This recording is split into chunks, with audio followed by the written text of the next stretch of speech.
রাধে রাধে বন্ধুরা, আবারও চলে এলাম নতুন একটি ভিডিও নিয়ে তোমাদের সঙ্গে। ডালিয়া গাছ একবার কিনলে দ্বিতীয়বার আর কিনতে হবে না। এই গাছ থেকে পরের বছরের জন্য কীভাবে গাছ তৈরি করবে সেই পদ্ধতি তোমাদের সাথে বলবো। এই গাছের গোড়ায় যখন দেখবে গাছটি মরে যাবে তখন দেখবে এর গোড়ায় একটা আলু হয়।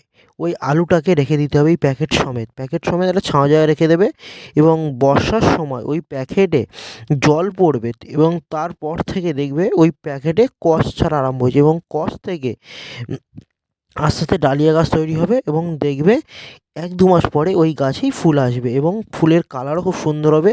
এবং তার জন্য এর গোড়ায় শিংকুচি, হাড়ের গুঁড়ো, বাদাম খোল, নিম খোল দিলে আরও ভালো দেবে, আর একটু গোবর সার দিতে পারলে আরোই ভালো। তাহলে দেখবে এই ধরনের ফুল আসবে। এবং এই পদ্ধতি সবাই একটু ট্রাই করো, তাহলে আর দ্বিতীয়বার তোমাদেরকে গাছ কিনতে হবে না, ডালিয়া গাছ। রাধে রাধে বন্ধুরা।